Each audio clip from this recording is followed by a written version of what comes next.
Hello, everyone. Thanks so much for being here. My name is Finlo Costain. I'm the Chief Executive of Farmwell, which is a UK-based think tank, and I also produce the Farmgate podcast. It's an absolute pleasure to be here with FAI Farms today, hosting their first virtual farm tour, and to be here with you, with everyone that's joined us for this event. So thanks so much for taking the time to be here with us for what promises, I think, to be an exciting hour of insight and discussion. We are facing twin crises in nature. Global warming and biodiversity loss both threaten our food security and our way of life. Farmers and the food sector are under pressure to respond. But amid those challenges, regenerative agriculture promises some hope. But it isn't just a new set of rules, regen. It requires a mindset shift. But what does that mean? Can regenerative agriculture really help us move into a brave new world where farming produces high quality nutrition together with global warming mitigation and restoration of nature, while at the same time reducing input costs for farmers, improving productivity and helping to ensure better farm animal health and welfare? Well, today we're hoping to address some of those questions at least. So let me take a moment just to briefly introduce our guests and then to explain what's going to happen. So format first. In a minute, we'll premiere a short film in which FAI's Director of Regenerative Agriculture, Claire Hill, shows you around the farm in Oxfordshire and introduces FAI's regenerative journey. After that, Claire will join me for a panel discussion with my other guests here that you can see on the screen, I hope. Peter Bick, the director of the hugely popular Carbon Cowboys films, who's joining us today from Arizona, and by George Young, a regenerative cereals producer from Fobbing Farm in Essex. So I'll chair that discussion for about 40 minutes or so, and then you'll get the chance to put your questions to the speakers. If you'd like to submit a question to the panel, please do, and can you use the Q&A function to do that? There's also the chat bar, as you'll have seen, but that's just for sort of comments, etc., as we're going along. If you have a question for the panelists, please use the Q&A feature. So that's the housekeeping. Without further ado, let's press play and watch the film.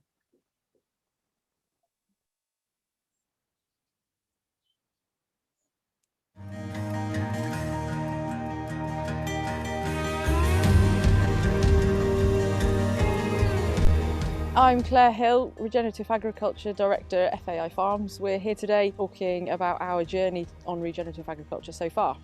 So we farm 1,500 acres in Oxfordshire, mostly owned by Oxford University. We're tenants, we've been here for 20 years. Today we farm beef, sheep and laying hens. So we're just coming to the end of our first year of our transition over to farming regeneratively. I have to say it's been pretty exciting, intense at times, challenging, most of all challenging of our minds, and we've almost had to kind of unlearn and then relearn everything we knew about farming. About 5 years ago, we decided we wanted to work towards removing grain from our ruminant diets to try and farm in a more sustainable way. And we achieved that about 2 years ago. And since then, we then started asking ourselves more questions about our food production. We started hearing about regenerative agriculture and we watched films like the Carbon Cowboys over in the States and started to think maybe there's something in this, particularly when we hear about climate change creating flood and drought issues for farmers even in the UK. Farm profitability always seems to be a challenge, farmer mental health is an issue, and we started to piece all these things together and think about maybe there is a different way. I think there were two main points that I came to in the years leading up to this that made me make the decision that we needed to do something different. With the sheep, we'd had ongoing worm burden problems and it really hit home when we realised we had resistance to orange drenches. We've been doing all the best advised practice, but we just didn't seem to be able to get on top of the worm problem. The second point was that we did some work on understanding our grazing capacity of the farm, and the consultant working with us gave us figures of being able to run 200 cows with all their calves plus 1,000 ewes. But I looked at the farm and I thought, I don't know how we're going to do this, especially in the winter. Where are we going to put them all? And it would have required investment in a lot more shed space. So then I had to look at how much that was going to cost. And I just realised again, like there has to be another way. So we went looking for a different solution, and that's how we ended up with regenerative agriculture. My background is in dairy systems, and it was after spending a couple of years working and running farms in New Zealand where I saw firsthand regenerative systems that I had a shift in mindset and saw firsthand the benefits that regenerative agriculture can bring to the land, the economics of a farm business, and the welfare of the animals and the farmer involved. So we used to strive for maximum production, but now we're very much striving for optimum production and get as much production we can from the land without relying on external inputs like bought-in feed and forage, which obviously come as a cost, and relying on what we can just grow here on the farm. By taking a regenerative approach, you actually look at things differently. Although it sounds cheesy, by looking at things differently, the things you look at change. An example of that would be our grazing management. So traditionally, we would have aimed for a really neat, tight residual before we moved the cows away. But now through our mob grazing, we're actually leaving a lot more material behind. It looks a lot messier. And with my previous mindset, that was waste. I saw that as waste and bad management. But now I understand what that represents, and that's shielding the ground, keeping it warmer in the winter and cooler in the summer, so it's retaining more moisture. And that waste material, that biomass has been trampled down, is just going to feed the soil biology. Whatever you're producing, whatever you're farming, it all starts with the soil, and we really need to look after that. Through using mobile electric fencing and portable water troughs, we're able to closely manage the land using the animals as a tool and being able to make sure that certain areas of the farm that need extra rest periods get it, and that areas that need more impact from the animals through dunging and through trampling, we're able to achieve those goals. So I think it's really important, and we've really learned that it's not a quick process. It doesn't happen overnight, and we've been farming regeneratively here now for just over a year, and yet we're still learning just as much as we were when we began. And it's important to remember that this is a really enjoyable way to farm. You know, we're out in middle of December now, just rolled some bales out. Cows are really, really content, very happy. No expensive sheds or tractors or machinery needed for this system. After we made the decision to make the transition to regenerative agriculture, we knew we couldn't do it on our own and that we would need some help. So we started working with Caroline from Roots of Nature and James Daniel from Precision Grazing. They've been absolutely key in guiding us, helping us through the tough decisions, keeping us on track, challenging us, but we couldn't have done it without their help. And so now we want to help other farmers make transitions on their farm. We tracked our transition through this first year, and we've captured all that information and we're converting it into a training course which will be launched in 2021 to help other farmers make transitions on their farm. We're coming to the end of year one, and it has been such an insightful year. We've learned so much. We're really excited about going into year two for our transition. We want to take everyone with us on that journey, and so we'll be doing regular videos on our website for everyone to see what we're doing.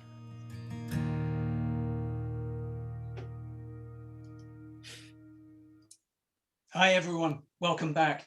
Well, that was fantastic. I'm sure you'd agree that was a fascinating tour of FAI's farm in Oxfordshire and a real insight into what they're doing there.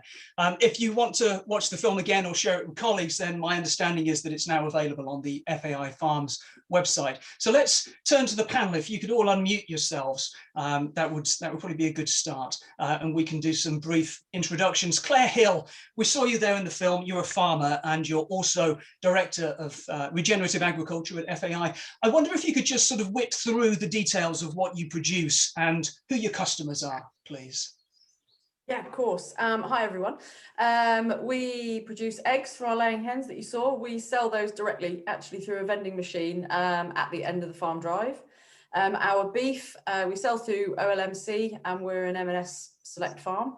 And our lamb goes through Dawn Dunbeer, and we're in the Sainsbury's Lamb Development Group. And then an additional product, which is not traditional farm product that we have, is that because we also have a consultancy training and demonstration of best practice offer, working with clients like McDonald's and Marks and Spencer. Thanks very much. Peter Bick is Professor of Practice at Arizona State University, but he's also the director of the fantastic Carbon Cowboys films. And if you haven't seen them, I urge you to Google them and watch them. They are brilliant. Peter, could you just tell us, what your background is in regenerative agriculture? And you want this to be short, right? So hi, everybody. I really wish I could be at that farm. The film looked great, by the way. So thanks for making that. I got into this because I was very worried about climate change. I made a movie called Carbon Nation that came out about 10 years ago. And in the film, we were learning through all of our research and outreach that soils were a big part of climate change problems, but they could also be part of the solution. And so I started really focusing in on soils around the time 2013 when I got to Arizona State University, and we made our first short film that you've been so kind to talk about, Soil Carbon Cowboys. And from there, it was really clear that no one was really studying what we call adaptive multi-paddock grazing, or called mob grazing, holistic management, real scientific studies to really test it versus conventional continuous grazing. So I've been lucky enough to be able to help lead a large research team based in the US to compare adaptive grazing to conventional grazing across 5 farm pairs in the Southeast US. And I can go into more detail, but that'll get us going. That's fantastic, thank you. So George Young, you're a cereal producer from Fobbing Farm in Essex. And George, I wonder if you could just tell us what you produce and who your customers are as well. Yeah, sure thing. Well, thanks everyone for tuning in, obviously. Yeah, so I'm an agroecological mixed farmer. We've kind of transitioned away from being 100% arable, but we are still doing arable. So the arable side, we've still got some kind of zero-till conventional farming going on, but we're transitioning away from that, and I'm growing heritage wheats, lentils, beans, peas, hemp, buckwheat. Those are kind of the main arable crops that we've got in our system. But we've also put in a load of trees in an agroforestry scheme that went in just a couple of 3 months ago, or December 2 months ago. And as well as that, we've got a herd of cows that I'm just doing research on at the moment for a calf-at-foot dairy system. I'm working towards a really kind of localistic supply chain, but at the moment, some of my crops are still going through the kind of conventional channels. But I also work with some directly to some bakeries, and also with a little group called Hodmedod's. So they buy some of my products as well, and work with an awful lot of regen farmers in the UK. Fantastic. Thanks very much, George. That's been really helpful background, everybody. So Claire, let's come back to you. FAI hasn't always been regenerative. You've been around, as you said, 20 years on the Oxford side. So why did you decide to make the transition to regenerative now? Yeah, good question. I guess it came an accumulation of a number of things. Wasn't just one decision, one thing that happened, but watching Peter's video, and then I did the usual, that'll never work here, and then went away and thought about it. And also we worked with McDonald's, as I mentioned, and speaking to them, they were really interested in it as well. We both thought maybe there's something in regenerative agriculture. The world is changing, and we felt a little bit like we were on a treadmill of production and problems, and increasing flood, increasing drought, and it felt like we were making tweaks around the edges, but not really gaining, like really driving things forward, and feel like we were winning. And so we decided to just do with like us and McDonald's together. We're like, it gave us each other the confidence, I think, to say, let's just do this. Let's give it a go. Well, you said in the film that regenerative farming makes a lot of promises: lower inputs, improved productivity, better environmental outcomes. Do you really think that it can live up to all of those at the same time? I can't claim to say that it definitely will. But what I can maybe talk about is what we've seen just in this first year. So if I pick those off one by one, I think lower inputs. We're organic, so we're not using chemical inputs, but we, for example, would use the topper frequently to keep on top of weeds. So we'd almost follow the grazing animals around with the topper, and we don't use that anymore. Our winter housing costs have been drastically reduced, and out with all the straw, wear and tear on machinery, diesel, people's time, and our sheep wormer, that's the other thing, medication. Our sheep worming bill has come down significantly. And then that was lower input. So then on improved productivity, where we grow more grass, our daily live weight gains and days to slaughter are the same or better than previous management styles. And what's interesting about that is we've done only 1 year with this, and we're still maintaining that good growth, and we can see so many opportunities to do things better. Our target for next year is to be hitting at times daily life weight gains of 1.7 kilos a day, and if we can achieve that, then we're really up there with hopefully up with the big guys. And then On environmental outcomes, that was the third thing you mentioned. So we've collected a lot of data during year 1 to start to prove those improvements, but of course we haven't done year 2 to see whether we have. But anecdotally, the farm feels different, is to say one thing, but also walkers around the footpaths on the farm, they take pictures and they post on Facebook, etc. Butterflies and insects, and they're like, oh, you have to just come and see. I've not seen anything like this since I was a little kid. And I had no idea of the impact of just allowing permanent pasture to go to seed. Like the traditional farmer in me starts panicking about the waste and the seed heads and the lignified material. But actually, the seeds and the flowers just seem to attract butterflies and insects like I've never seen before. So you mentioned there that you've been sort of collecting data, and I just wonder if you can give us some idea of the kinds of data that you're collecting. Linked to what in terms of environmental outcomes?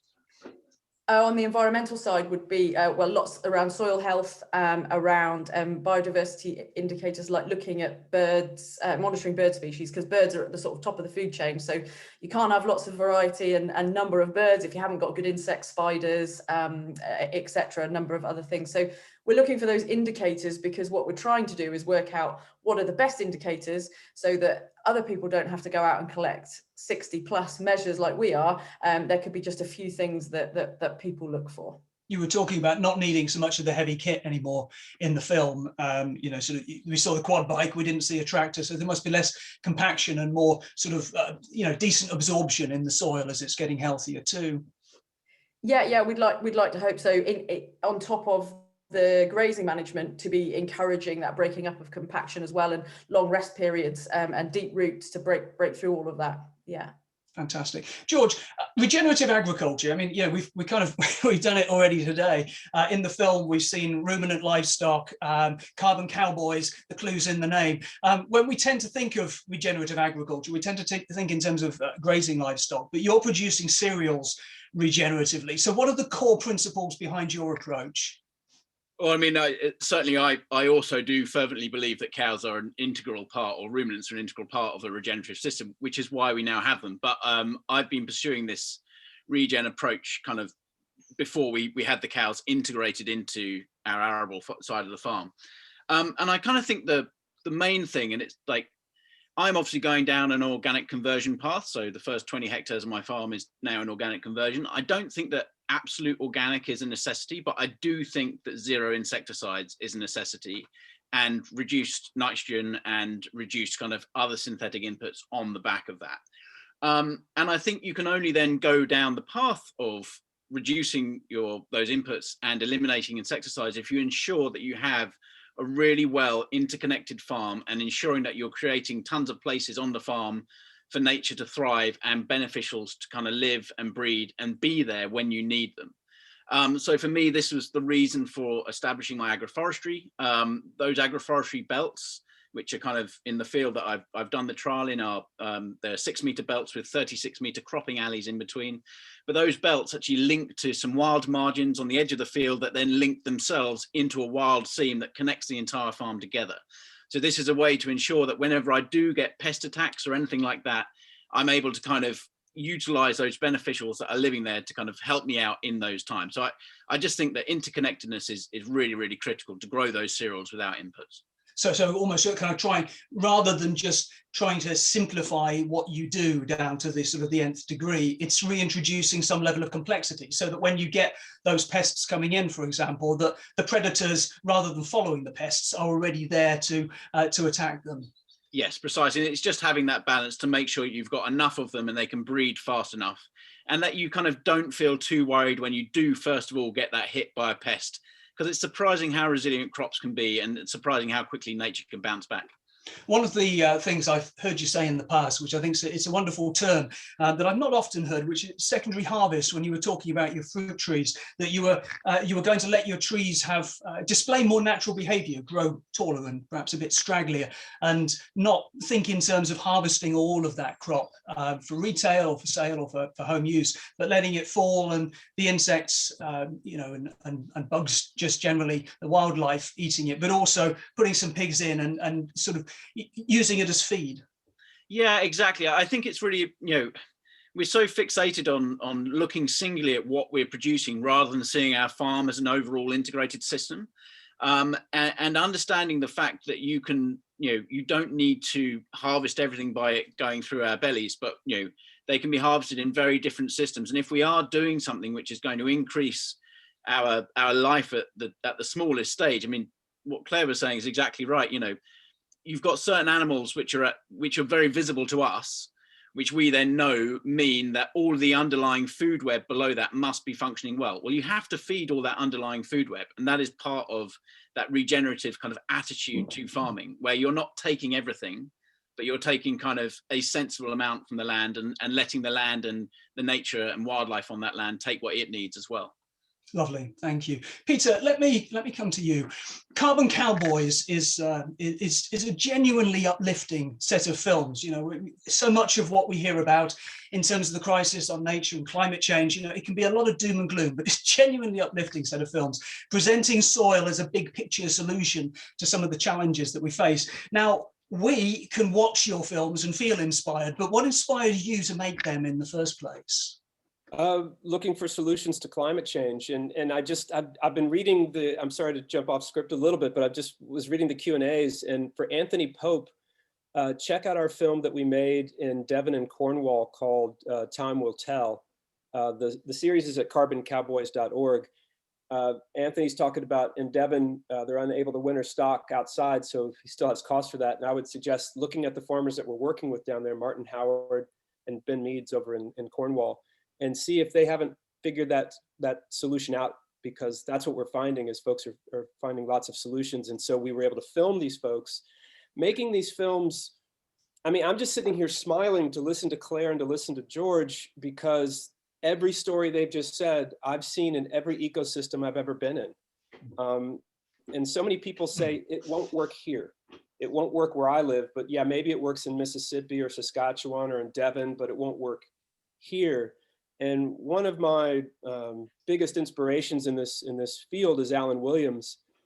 And he and Gabe Brown and Ray Archuleta have this amazing group called the Soil Health Institute, where they teach farmers regenerative agriculture. And they themselves are farmers who've been doing it for a very long time. And Alan has one rule for his workshops. He just says, listen, I don't want you to say it can't work on my farm, but please ask, how can it work on my farm? And so that's what we're trying to do with our films is by showing so many different ecosystems from 4,000 foot elevations to 6,000 feet in New Mexico with virtually no rain for 15 years to Devon. And the methods of grazing are universal. It's like an accordion. Yes, you'll have bigger paddocks with less rain. Yes, you'll have less animals per hectare with less rain, but the rules are pretty much universal, I'm finding. And for Martin Howard to get all that rain off his land without washing his soil away into the River Tamer in Devon is the same exact rule for the Randy Ranch in New Mexico. And when I realized that, I didn't know that. I'm just a filmmaker going out there and studying this stuff. It was amazing to see. And then to visit Claire about a year and a half ago, and they're like, we want to try this. I'm like, yes. You better film it. I was saying that a lot. I'm so glad you guys are doing that, because you'll have a real-time story, and just listening to George and hearing the insect work, we see that across the board. It's like John Lundgren says on our science team, for every one pest insect, you have 1,600 beneficials. So why would you spray something that kills all 1,601 when you can have nature do the work for you? There's so much in there that's kind of, so much about the mindset shift, the mindset change that, we've been referencing and we've been talking about. And as you say, one of the first things, the absolute first things is rather than saying, I don't think this can work, how can that work here? Is just, I'm going to make this work. How can I make this work? And that's really big. Look, through the filming process, Peter, you visited a lot of farms that use regenerative grazing systems, or as you often call them in the USA, adaptive multi-paddock or AMP systems. Each of those farms is different, as you were just saying, whether it's Devon or wherever across the USA. What is it that you think that they have in common, apart from that kind of decision that they're going to make something work? Well, the early ones were going out of business and they couldn't afford the inputs. So like Neil Dennis, who has passed, but we love him, and his family's continuing in Saskatchewan, and Gabe, they were going out of business. They couldn't afford the input. So they had to figure out, can I farm with nature, or do I go flip burgers? That was really their thing. Alan Williams was teaching people how to do conventional grazing at Mississippi State as a tenured professor. And he realized he was teaching these young people, in his opinion, to go out of business in 10 years. And so he got land and tried these methods that he was thinking would work. And then that network grew, grass-fed exchange and things like that. So that first group was out of desperation. And what they say to everybody else is, you don't have to wait till you're at that point. So this next group are people who come in who know something's wrong, who know something doesn't feel right, or who've been doing it conventionally for a long time and something just doesn't feel right. Like Will Harris in our film 100,000 Beating Hearts. You know, he was successfully conventionally ranching, and it just didn't feel right to him. So he started looking into it because of that. And then you've got a whole group of people who are coming in who haven't farmed before, but when they start farming and ranching, inherently using nature makes sense to them. And so when they're told you need to do this, you need to put fertilizer on your land every year, hope it works, hope you do it 3 days before it rains, and cross your fingers, that just didn't feel like a good business decision. And so they start asking, well, do I have to do that? And everyone says yes. And they're like, well, I don't know. I don't have a dad who tells me I had to do that, or a grandfather. So there's that whole group of people. But now it's growing so much more. There's people who are thinking, hey, maybe I can sell some carbon and be in a carbon market. And that's the Wild West right now. That's craziness. If I may, there was a comment in the Q&A, and it was just one word. It's from Deborah. It was McDonald's, question mark, question mark, question mark, exclamation point. So yeah, McDonald's, Deborah, yes. They understand that their supply chain is not resilient. And they're trying to figure out how they're going to make a company work in 10 years, 20 years, 30 years. And they're realizing, they're supporting our research. And our research is showing that adaptive grazing, regenerative grazing is quite successful in drawing down a lot more carbon than their neighbors, and could very well be a greenhouse gas sink, could actually be a mitigation for climate change, while doing all the other wonderful things of making farmers money, bringing in wildlife, changing the water cycling to something positive. And so by supporting our research, I can say that they took a huge gamble, because what our research is showing is that their supply chain needs to change. And that is not easy.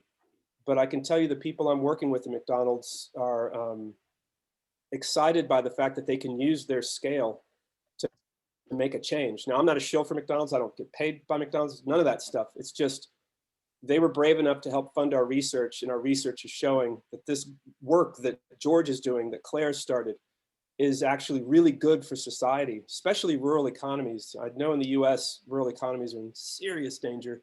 I know they are in the UK as well. So it's pretty amazing that we can be using big money to try to change a huge system. Peter, thanks so much for that. I'm gonna move on a little bit, if that's okay, because we only have an hour. But part of the reason for farming regeneratively is that we believe that we're going to be able to help to re-establish the balance of nature and reverse those crises that I mentioned up front. But for farmers, first and foremost, regenerative agriculture, if it's going to spread around the world in the way that we hope it will, it needs to make business sense. And Claire, I just wonder whether you've been able to improve the profitability alongside the productivity, or whether you're taking some kind of financial hit in order to do what you think is right. Yeah, good question. So we're only in year one, but have we taken a financial hit? No. When we started this, we looked at our enterprises, and we did realize we needed to make a bit of space to give ourselves a bit of room to do the change and the learning, and also actually just practically to free up a bit of ground to rest it for a bit. We knew that rest was important. And we set ourselves a target. We also had a worm problem, and we got resistance to yellow drench, and we were like, crikey, as an organic farmer with resistance to yellow drench, we're sort of running out of drenches. Even though we'd been proactively managing our worms. So we set ourselves a target of only grazing each field with sheep once per year to break the worm cycles. And in order to do that, we had to reduce the number of sheep on the farm. But you know, a few years ago, profitability in sheep farming, you know, actually not a bad decision.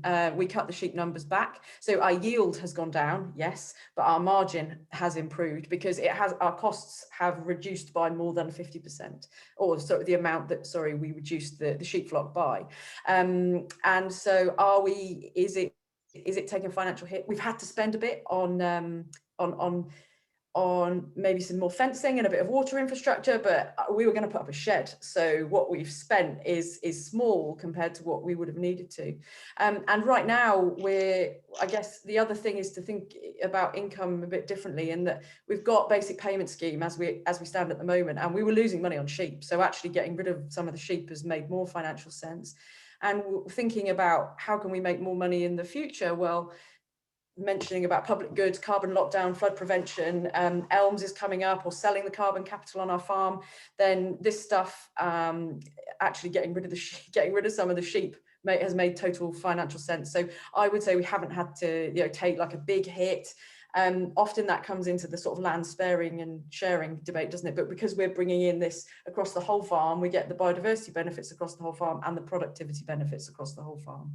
Thank you. Thanks. Very interesting. George, I'm going to come to you next, if I may, which is, I'm just wondering what impact, in terms of, you know, your farm, and you're doing lots of different things, what impact has transitioning to regen farming had on your land resilience and also on your business resilience?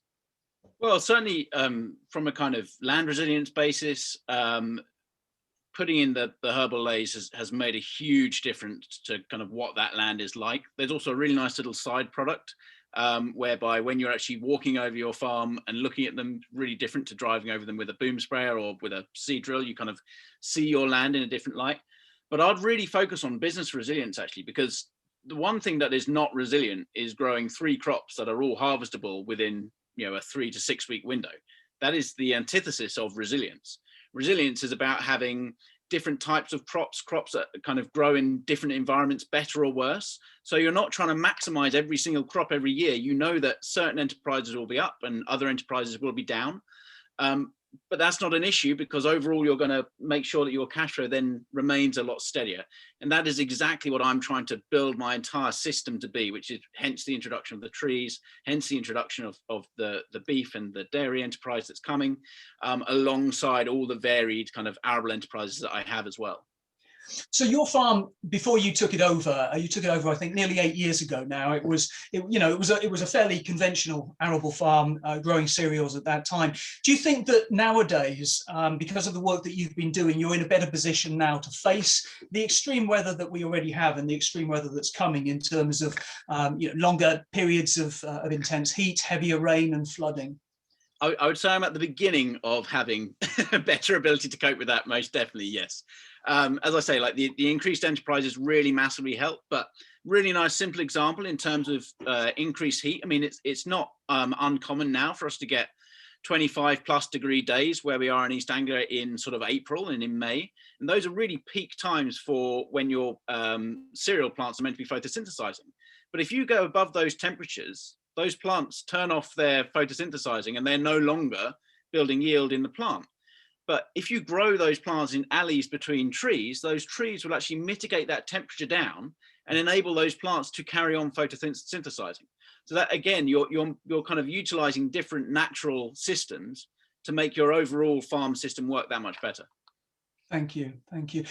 I'm interested in the process of drawing down carbon, and in particular, how we account for the carbon that is locked into the soil, that we say is locked into the soil. And Peter, I wonder if I can come to you first. I'm just wondering how close we are to soil carbon sequestration actually becoming a thing that farmers can get paid to do. Well, that is a big deal right now to create carbon markets. There's just tons of them starting right now, and we're a bit concerned of how rigorous is the measurement, how much will it stand up over time. So we would hate for something to start up really big and then fall apart in a few years. So the cost of measuring carbon and then coming back 5 years later and measuring it again is not cheap right now. And so folks are working to make it cheaper and cheaper and cheaper. And our team is working on that as well. What we think is that when a farmer transitions to regenerative agriculture, their operating costs are significantly less. The input costs, fertilizer, pesticide, herbicide, we've been talking about how the farmers on this panel are using much less. We're also seeing that the farmers are using much less in the form of medication for their animals. Their animals are healthier and in this healthier system. I see George nodding, so that's good. And obviously, folks, if I say something that you don't agree with, teach me. So we think that the transitions actually, and then the improved production, what we're told by folks like Alan Williams is that people are able to double or triple their carrying capacity of the animals they can actually grow and produce on their land with the same rainfall. So that's a huge income boost. So that maybe the biggest money they will make will be in the transition. And that carbon money could be like a nice icing on the cake as opposed to really what makes the difference. But it seems like that carbon interest, that farmers are really interested in, like, pay me to change. That's what we hear right now, pay me to change. And what I'm realizing, and some of the film work we're going to be doing in the future is like, you might be just looking at this a little bit unscientifically. I would suggest that the biggest risk right now for farmers to not change with what's happening with climate change, with more drought, with more heavy rainfalls. These heavy rainfall events are great if your soil is robust enough and healthy enough to absorb it. But if it's not, you're losing soil by the ton per hectare. And so I would say it's a bigger risk not to change right now, even though it feels like a risk to change. You heard Claire talking about, like, letting the seeds, all the things that she's been taught about what a pasture should look like is now being flipped on its head. But then letting those grasses grow long is attracting the insects, which then attracts the birds, which is showing you that nature is saying, thank you. Peter, I just want to stick on the carbon just for this element, and I'm just wondering, whether it's the icing on the cake or whether it's a kind of a substantial, sort of income strand. Do you think in the future that we'll be able to kind of accurately predict the soil sequestration rates in advance as we can with different species of trees now, because that research has been ongoing for the last 20 or 30 years? Do you think that soil payment is always likely to be a retrospective, where you measure it, you can demonstrate that it's accrued over a 10-year period and you get paid in retrospect? Yeah, I'm pretty much a conservative thinker on this. I like measuring January 1st, 2021 and coming back 5 years later and measuring January 1st, 2026 and saying, here's what you stored, here's what we'll pay you. The idea of paying people for the methods they're using, it's not as accurate as paying them for the carbon they stored. Now, obviously, the more data we collect, right? Claire's collecting data. George, I don't know if you're collecting data. Our big science project in the US is collecting data. We're talking to folks all over the world about, let's all collect in the same way. We can feed into models. We can then use satellite imagery and ground truthing and hopefully some sort of AI interface to really start modeling what things could be like. So I do think that models will be important, to your point, but I also think that we got to ground truth it, because it's got to be anchored in truth, because we're talking about real carbon, not theoretical carbon. Thank you. But I do think it's all very possible, and a lot of folks are working on that right now. Absolutely. Claire, there's a lot of discussion, and I think Peter's touched on it, about whether or not soil can indefinitely absorb carbon in it, or whether the sequestration that we get through soil improvement is in some way limited. And I wonder if you've got a view on that, if you have some experience there. Yeah, I guess I don't know if we know yet the answer definitively to that question, but what I do know is that following carbon testing we're doing on our farm, that where we've got pasture and sort of permanent pasture roots, in our top 10 centimeters of soil, we've got good carbon levels. It's one of the things, active carbon is one of the things we're looking at. But when we look down at the sort of, we do 0 to 10, 10 to 20, 20 to 30 centimeters. So we're not even going very deep. We're still only going 30 centimeters. But when we get down to that 30 centimeter level, we've got low levels of carbon. So the opportunity to improve our root depth and pull down carbon to deeper levels is you know, how deep is our soil? It goes all the way down to the bedrock. In places it's only shallow, but in other places it's deep. So depth of roots, and also having the right fungi to bacteria ratio so that the bugs that do the work are actually there in balance. It's not just having soil, it's actually having soil that's acting in the right way to draw the carbon down. It's interesting because it sounds like, you know, within that, I mean, there's a lot of progress to be made, and it could almost be generational that, you know, when you've finished farming, there'll still be soil accruing, because if you're only reaching down a few centimeters at the moment, and that's just sort of gradually going to work its way. It's interesting. And of course, then there's that issue of soil volume. And if you're farming in a way which is building soil volume, that there's more decaying matter there, then that probably helps as well. And George, do you find that you're building soil volume on your farm?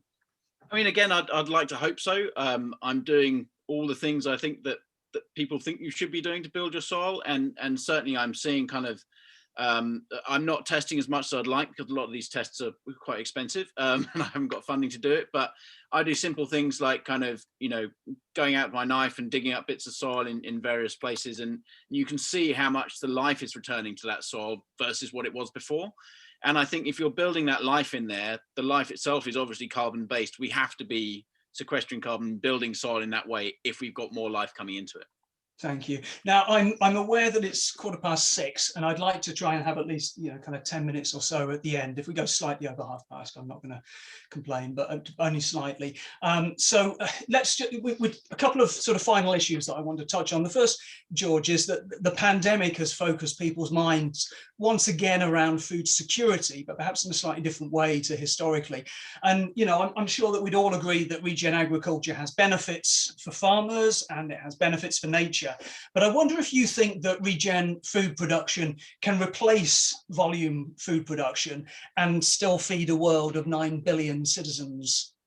I mean, I'm obviously going to say yes, and it's not actually necessarily because I'm biased. It's more because I think you've got to ask yourself the question, what does it actually mean to feed the world? Is it about producing calories and producing a population that's fat, is you know, requiring you know, supplement tablets, requiring a really expensive NHS bill that goes on the back of a really unhealthy population? Or is it about actually nourishing people and producing food? And so really, it's not just about fixing how we grow the food, it's fixing the food system on the back of it as well. So the really simple example for this is a regen crop of wheat. Now, a regen crop of wheat might only yield a third to half of what a conventionally grown crop of wheat would yield with all the inputs. But let's take a scenario. You've got a scenario where you grow your 10-ton crop of conventional wheat. It gets run through a roller mill, which is a conventional mill that most bakeries use for your Kingsmill loaf, your Warburton's loaf. And then it gets made into bread in the period of about 30 to 45 minutes into something called a Chorleywood loaf, which is the loaf that's on your supermarket shelf most of the time. That is essentially just calories. That's all that loaf has got in it. And yet bread is meant to be the staff of life. So let's switch it on its head and take a regenerative approach. And let's, instead of milling it really quickly with a roller mill with lots of heat, we're going to mill it really slowly with a stone mill. And then we're going to make it into bread, and we're going to make it a naturally leavened loaf with sourdough. And in that scenario, what you've done is actually extracted a huge amount of nutrition that is in that wheat that you've grown in that natural way. So all of a sudden, yes, you've got less calorific production from the same area of land, but you've got a huge amount more nutrition and you're nourishing your population. Because I think the point is, do you want a population that gets to eat 3,500 calories a day and is fat, or one that eats 1,800 calories a day and is really healthy and doesn't cost the rest of society very much money at all? Thanks very much for that, George. So I'm just looking at some of the questions that we have coming in here. Peter, can I come to you in just a moment, Peter, and just if you can wrap it into your sort of final comments, if that's okay, just because I know we're sort of hitting on time. And the last issue that I want to touch on here before we kind of go over to questions from the audience is about accessibility. And I talked at the outset that I said that, you know, regen is about a mindset shift. It's not just a new set of rules. And there's a degree to which rules have advantages. Rules are more easily accessible to more people. And so moving away, Claire, from the mindset shift for a moment and into the practicality of regenerative agriculture, when you decided that FAI needed to go regenerative, how did you find out what to do and then what to do next and next and next? Yeah. I was definitely plagued with the question of how big do I make the cells? If we don't cut the weeds, how will we manage them? And like sat and Googled it, and no amount of Googling seemed to be able to answer it. And I think I realized that we needed help. We needed to unlearn and relearn and train ourselves differently. So we got some help from Caroline and Alex from Roots of Nature.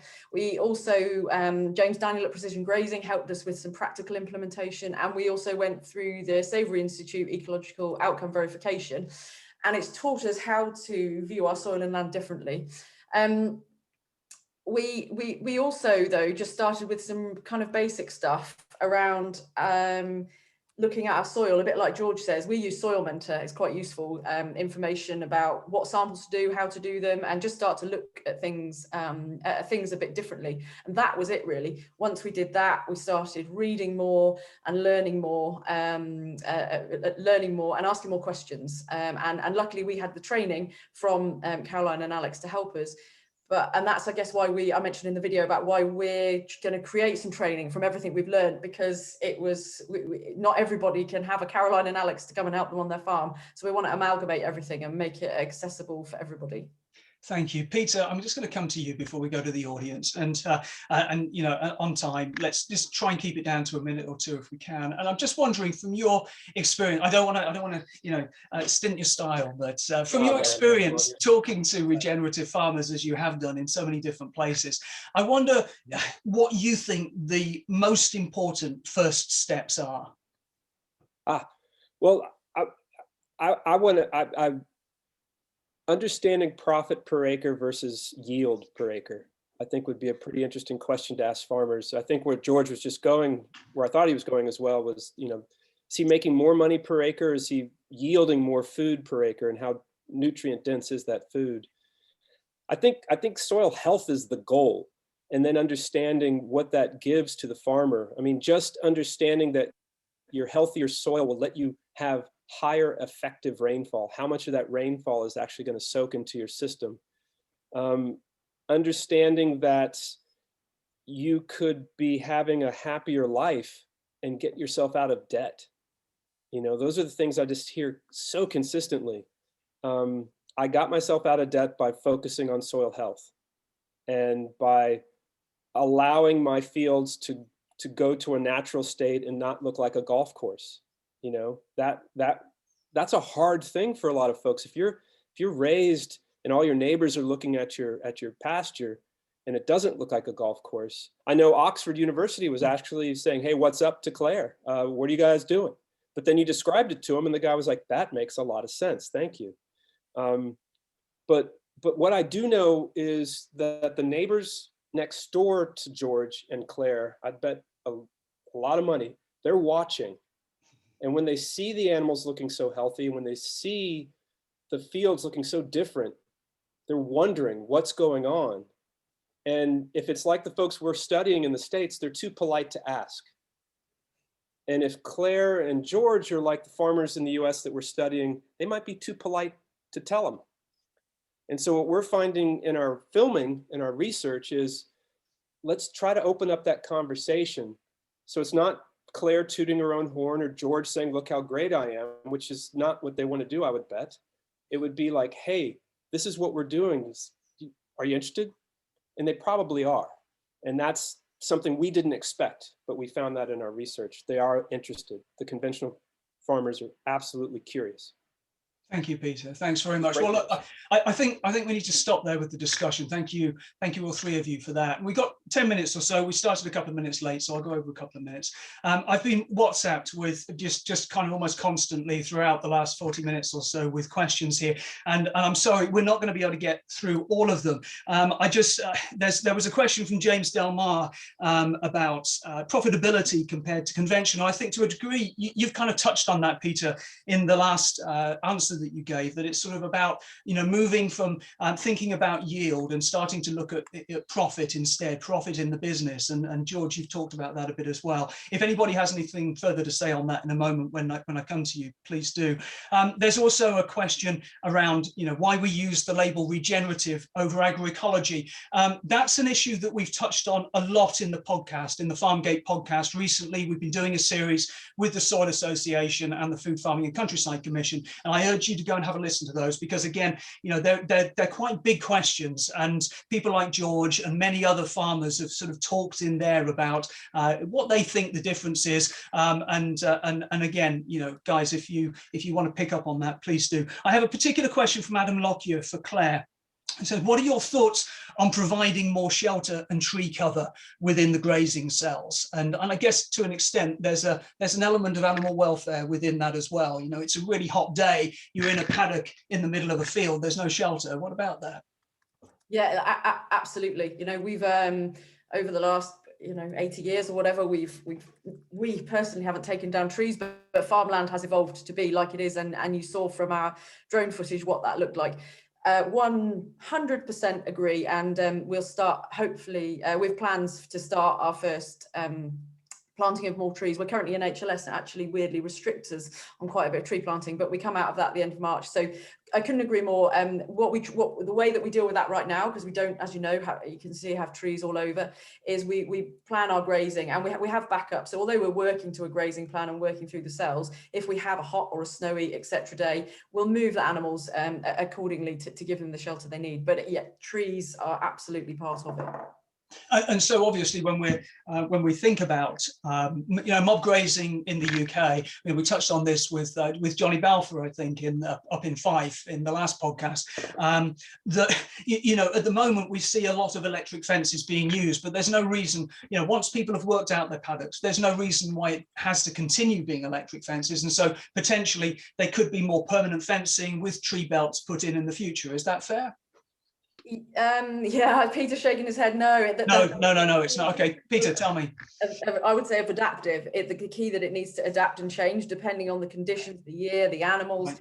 There's so many things. So we've spent money on fencing, but more boundary fencing. And it might be that some of our bigger fields we split in two to make management easier. I totally get it. But the flexibility of electric fencing and what that's doing, it's not just trying to create hard work. It's about replicating that natural predator, like wolves in the UK, for example, would have kept animals grouped fairly closely, and that influences the way they eat. So it means that there was a question on about thistles and docks and things.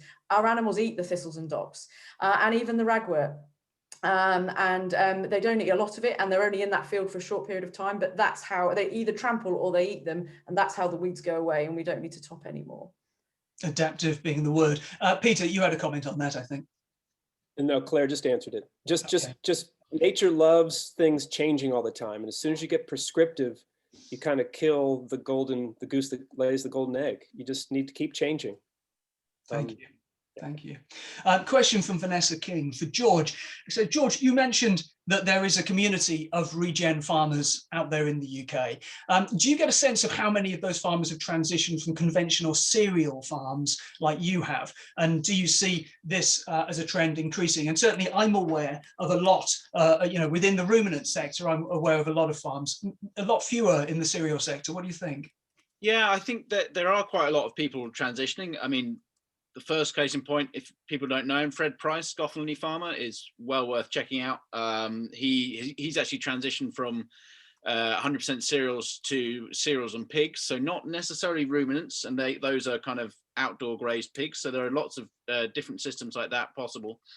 I do see that of the people who are 100% arable, especially in the east of the country, a lot of them are quite anti bringing livestock back to the land. I think maybe their dads or granddads remember the time when livestock was about and think of it as a little bit of a pain.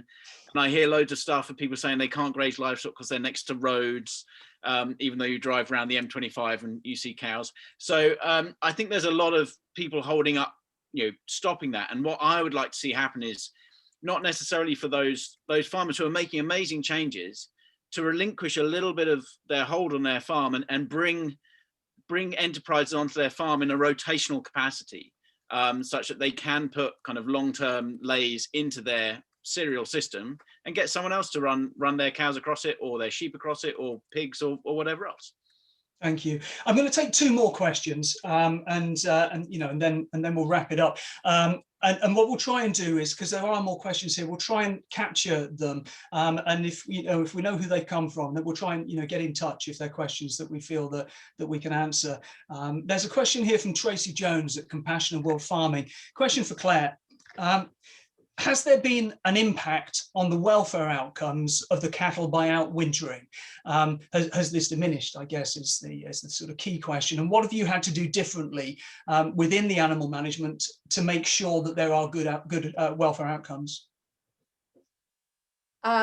Yes. Have they changed? Yes, they have. They've got better. I would say it's amazing. We think that you need to put livestock inside. Actually, they're much happier outside.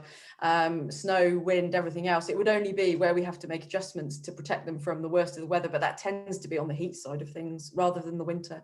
We're now working towards natural weaning. The calves are staying out as well with the cows, and our growth rates are much better without on hay and pretty poor pasture in the winter than they are in the shed. You saw in the video, they're very relaxed, they're very calm. So I would say it's been wholly positive, Tracy. Yeah. Question from Dan at Food Ethics Council, and Dan is fantastic at asking a lot of questions. He's given me a lot of questions, so I'm going to choose one of them here, which is just how can we all, as punters, as citizens out there, in the world, how can we support farmers that are wanting to farm regeneratively? There isn't a label that says this is regenerative, this isn't. How can we do it? What can we do as citizens and as customers? Who wants to take that? Otherwise, I'm just going to land it on Claire. I'll have a little bit of Go on, George. Go on. I think this is a drive for the necessity for localistic production. And there are a lot of pitfalls when you start talking about local, because at the moment, most consumers think that if it's local, it's good. Whereas we all know that there are poor welfare local systems to every person as much as there are high welfare local systems. But it's so farmers being transparent about how they're growing and beginning to build that localistic supply chain, and getting consumers interested in the food that's being grown, because it's not about affordability, it's about value. And if people start understanding their food, having like something to do with it, even if it just means they walk the crop and understand the crop, they will value that. They will understand that the farmer's got to make money out of that, and they will then pay more for that product and support a regenerative farming system. Claire, do you have anything to add on that? No, I don't. Not least because FAI, of course, is working across the whole, sort of food chain. Yeah. working with people like McDonald's and and big brands. And I just wonder if you have any thoughts linked to that. Yeah, it's. I think we need to. We all need to do a bit of thinking about our food systems and how they currently work. To George's point about local is good and big is bad, and we know that that's not the case. And that there needs to be a bit of a mindset shift for everybody. This isn't just about farmers changing.